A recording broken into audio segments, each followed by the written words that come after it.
India में हर साल लगभग 1.78 मिलियन डेथ्स एयर पोल्यूशन की वजह से होती है। अगर बात सिर्फ दिल्ली की करें तो यही नंबर 15 से 17 हजार है। मतलब एयर पोल्यूशन की टोटल डेथ्स में से एक छोटा सा हिस्सा दिल्ली से आता है।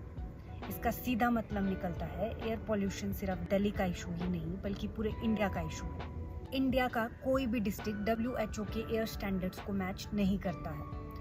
WHO का PM 2.5 सेफ लेवल 5 माइक्रोग्राम होना चाहिए, लेकिन दिल्ली के कुछ एरियाज का PM 2.5 700 माइक्रोग्राम तक रिकॉर्ड किया गया है। यहाँ तक कि पहाड़ों वाले एरियाज जैसे हिमाचल, देहरादून, जम्मू कश्मीर में भी कभी कभी PM 2.5 का लेवल हेल्थ वार्निंग से ऊपर चला जाता है। इसका मतलब पहाड़ों में भी अब हवा साफ नहीं रही। श्रीगंगानगर, सिवान, भेरीघाट, अबोर ये वो शहर हैं जिनका एयर पोल्यूशन कभी कभी दिल्ली के एयर पोल्यूशन से भी ज्यादा हो जाता है। तो अब ये सोचने वाली बात है कि दिल्ली में इतना एयर पोल्यूशन है क्यों। तो चलिए समझते हैं कि दिल्ली में इतना एयर पोल्यूशन सिर्फ व्हीकल एमिशन और स्टबल बर्निंग की वजह से है या रीजन कुछ और भी है। According to ministry of coal, India का टोटल इलेक्ट्रिसिटी जनरेशन में 70% electricity generation coal based power plant से आता है। इंडिया का total coal based power plant capacity 280 gigawatt है, जिसमें से सिर्फ 10% कोल बेस्ड पावर प्लांट में पोल्यूशन कंट्रोल इक्विपमेंट्स लगे हैं। यही coal based power plants sulphur dioxides release करते हैं जो कि सल्फेट्स में ब्रेक डाउन होते हैं। और पूरे इंडिया में आप जितना भी स्मोक देखते हैं उसमें से 1/3 ऑफ स्मोक इन्हीं सल्फेट्स से आता है।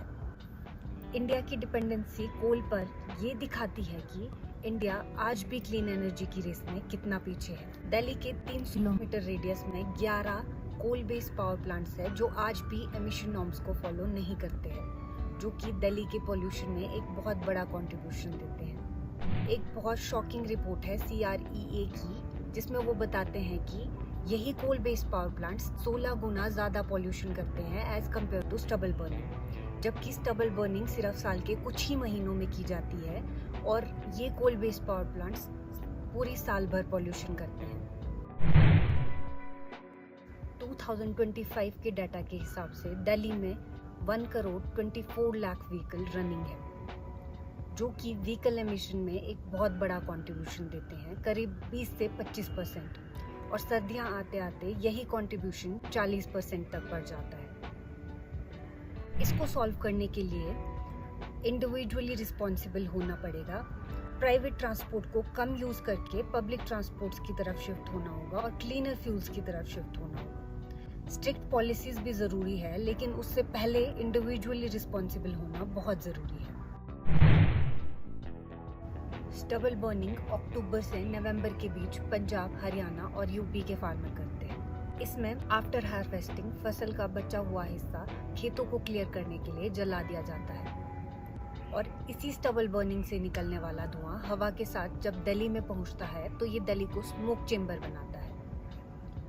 और यही स्टबल बर्निंग दिल्ली के पॉल्यूशन में 30 से 40% कंट्रीब्यूशन देती है। दिल्ली हर रोज हजारों टन कचरा जनरेट करता है, जिसमें से कि एक बहुत बड़ा हिस्सा प्रॉपरली प्रोसेस होने के बजाय या तो लैंडफिल्स में डंप कर दिया जाता है या फिर उसमें आग लगा दी जाती है।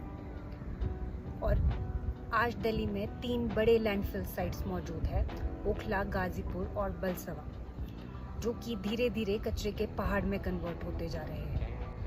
और जब इसी कचरे में आग लगा दी जाती है तो ये हफ्तों तक जलती रहती है और हवा में टॉक्सिक केमिकल्स को रिलीज करती है, जैसे PM 2.5, डाइऑक्सिन और हैवी मेटल्स, जो लंग्स को डैमेज करते हैं, कैंसर का रिस्क बढ़ाते हैं और इम्यूनिटी को लो करते हैं। दिल्ली का ये पॉल्यूशन सीजनल नहीं, साल के 12 महीने चलता है। जब तक प्रॉपर वेस्ट मैनेजमेंट फैसिलिटीज़ और scientific waste processing system implement नहीं किए जाते, तब तक दिल्ली का पॉल्यूशन कम होना मुश्किल है। उल्टा कचरे के ढेर और ज़्यादा बढ़ते जाएंगे और अगर देश की कैपिटल का ये हाल है तो बाकी शहरों का अंदाज़ा लगाना भी मुश्किल है।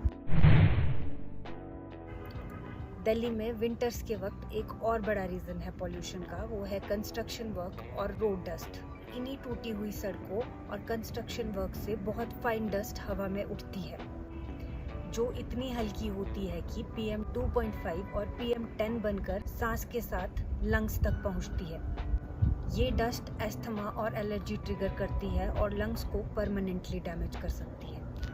विंटर्स में हवा हैवी और विंड स्पीड कम हो जाती है, जिसकी वजह से डस्ट और पॉल्यूशन ऊपर जाकर डिस्पर्स नहीं हो पाता। इसी पॉल्यूशन की वजह से विंटर्स में कंस्ट्रक्शन रोक दिया जाता है, वर्क फ्रॉम होम दे दिया जाता है, स्कूल्स बंद कर दिए जाते हैं, GRAP जैसे सेफ्टी मेजर्स लगा दिए जाते हैं। सिर्फ सेफ्टी मेजर्स लेने से पॉल्यूशन कम नहीं होने वाला। पॉलिटिकल पार्टीज आती हैं, पॉलिटिकल पार्टीज जाती है, लेकिन कोई भी पॉलिटिकल पार्टी पॉल्यूशन कंट्रोल के बारे में बात नहीं करती है। सिर्फ ट्रैफिक कम करने से, वर्क फ्रॉम होम देने से या स्कूल बंद करने से ये पॉल्यूशन नहीं रुकने वाला, ना ही कोई चेंज आने वाला है।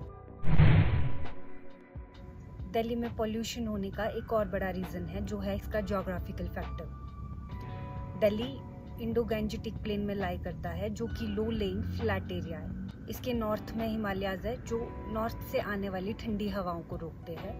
वेस्ट में अरावलीज है और साउथ में विंध्या रेंजेस है, जिसकी वजह से यहाँ पे हवा एस्केप होने के नेचुरल रूट्स कम बनते हैं। सर्दियों में एक और फिनोमिना होता है जिसको टेम्परेचर इन्वर्जन कहते हैं। इसमें ठंडी हवा नीचे बैठ जाती है और गर्म हवा ऊपर, जिसकी वजह से पॉल्यूशन ऊपर नहीं उठ पाता है। पॉल्यूशन रुकने का एक और बड़ा रीज़न ये भी है कि दिल्ली में विंटर्स में हवा की स्पीड स्लो हो जाती है और पॉल्यूशन डिस्पर्स नहीं हो पाता है। इसलिए जब कोल प्लांट्स का धुआं, vehicle emission, stubble burning, construction dust और कचरा जलना सब एक साथ होता है, तो दिल्ली से पॉल्यूशन बाहर नहीं निकल पाता, जिस वजह से शहर एक पॉल्यूशन बोल बन जाता है।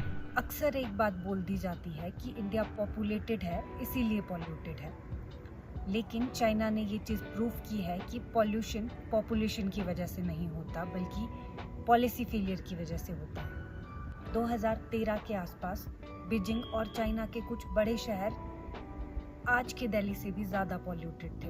पॉल्यूशन इतना ज़्यादा बढ़ चुका था कि लोग घरों से बाहर बिना मास्क के नहीं निकल पाते थे। PM 2.5 इमरजेंसी लेवल पार कर चुका था। चाइना ने पॉल्यूशन को सीजनल नहीं समझा, बल्कि इसको नेशनल इमरजेंसी की तरह ट्रीट किया। चाइना ने पॉल्यूशन के खिलाफ वॉर ऑन पॉल्यूशन डिक्लेयर किया और इसको उन्होंने नाम दिया एयरपॉकलिप्स। इंडस्ट्रीज़ के लिए ज़ीरो टॉलरेंस पॉलिसी अपनाई, real time air quality monitoring शुरू की और रूल्स तोड़ने पर हैवी पेनल्टीज लगाई गई। कोल प्लांट्स पर स्ट्रिक्ट एमिशन नॉर्म्स लगाए गए, पुराने कोल प्लांट्स बंद किए गए और क्लीन एनर्जी पर हैवी इन्वेस्टमेंट की। इन पॉलिसीज से चाइना ने कुछ ही सालों में अपने कई शहरों के PM 2.5 लेवल्स 40 से 50% तक कम किए। इंडिया के पास डाटा भी है, टेक्नोलॉजी भी है और सॉल्यूशन भी है। जब तक पॉलिसी स्ट्रिक्ट नहीं होंगी, इम्प्लीमेंटेशन को सीरियस नहीं लिया जाएगा, इंडिया की डिपेंडेंसी कोल पर कम नहीं होगी और एमिशन को कैजुअली लिया जाता रहेगा, तब तक पॉल्यूशन बढ़ता ही रहेगा।